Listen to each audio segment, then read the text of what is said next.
Hello guys, আসসালামু আলাইকুম। আশা করি আপনারা সবাই ভালো আছেন। আমি রাইডার খান আপনাদেরকে নিয়ে আসলাম কুয়াকাটা সমুদ্র সৈকতে।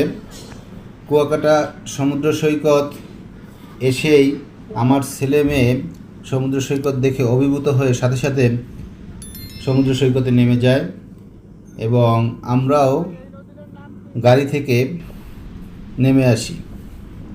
আমার ওয়াইফ এবং আমি এই সুযোগটি আর মিস করলাম না। আমরা ওদের সাথে সাথে কুয়াকাটা সমুদ্র সৈকতে হাঁটা শুরু করলাম। খুবই আনন্দদায়ক, অর্থাৎ প্রচণ্ড তাপদাহ, তার ভিতরে একটু যদি শান্তির পরশ পাওয়া যায় তা ভাষায় প্রকাশ করা যাবে না। এখন এপ্রিল মাস চলতেছে, তারপরেও ছেলেমেয়ের বায়না মেটানোর জন্য আমরা এই এপ্রিল মাসে সমুদ্র সৈকতে এসেছি। 15ই এপ্রিল।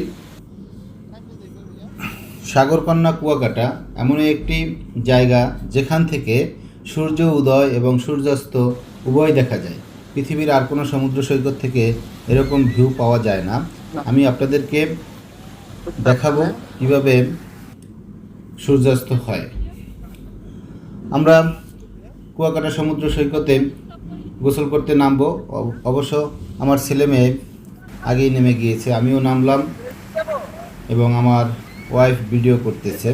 আপনাদের বলে রাখি, সাগরকন্যা কুয়াকাটার সমুদ্র সৈকতের দৈর্ঘ্য 18 কিলোমিটার এবং এই কুয়াকাটার নামকরণের একটি ইতিহাস আছে, যেটি মুঘল শাসক কর্তৃক রাখাইনরা বার্মা থেকে বিতাড়িত হয় এবং তারা এই কুয়াকাটায় এসে অবস্থান করে। সুপেয় পানির অভাবে তারা অনেকগুলো কুয়া কাটে, সেই কুয়ার নাম অনুসারে নেই এখানকার নামকরণ করা হয় কুয়াকাটা। এই যে আমরা গোসল করতেছি, অনেক ভালো লাগতেছে। প্রায় 2 ঘন্টা আমরা গোসল করেছি দেখেন, এবং পর্যটকে ভরপুর। এত তাপদাহ, তারপরেও পর্যটকের কোনো কমতি নেই। আর বলে রাখি, সমুদ্র সৈকত কুয়াকাটায় আসতে বরিশাল থেকে আগে ফেরি পার হওয়া লাগতো 5টি। অবশ্য এখন আর একটিও ফেরি পার হওয়া লাগে না। যোগাযোগ ব্যবস্থার উন্নতির কারণে পৃথিবীর বিভিন্ন দেশ থেকে এবং বাংলাদেশের বিভিন্ন এলাকা থেকে মানুষ এখানে চলে আসে, কারণ পদ্মা সেতু হয়ে গেছে, যা জাতির গৌরব। ভিউয়ার্স, এই যে গোসল করতেছি এবং পর্যটকরাও সবাই তাপদাহের কারণে পানিতে নেমেই আছে, তারা উঠতেছে না আর আমরা উঠতেছি না। এই অবস্থা অনেক মজাদার, কারণ প্রচণ্ড তাপ, প্রায় টেম্পারেচার 42 ডিগ্রি, তার ভিতরেও দর্শকে ভরপুর। গাইস, কুয়াকাটা সমুদ্র সৈকতে আপনারা এসে আরও যেসব জায়গায় ঘুরতে পারবেন সেই জায়গাগুলো হচ্ছে বৌদ্ধ মন্দির, প্রাচীন কুয়া এবং আরও পাবেন গঙ্গামতির চর, যেখানে নারিকেলের বাগান আছে। তারপর ফেতরার চর আছে, সুটকিপল্লী, অবশ্য ফেতরার পর চর যেতে সুটকিপল্লী বাজবে, ঝাউবন, লেবুতলা, লাল কাঁকড়ার চর। এবং সেখানে সবসময় লাল কাঁকড়া থাকে না, সময় বিশেষ মাঝে মাঝে কাঁকড়াগুলো তীরে উঠে আসে। এই যে দেখেন, গোসল করতেছি, অনেক মজা হইতেছে।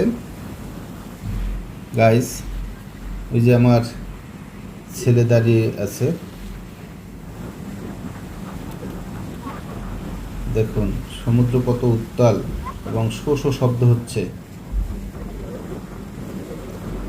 আগে আরেকবার আসছিলাম, তখন সমুদ্র ছিল শান্ত, তখন অতটা মজা লাগেনি, ভালো লাগেনি। এবার খুব ভালো লাগছে।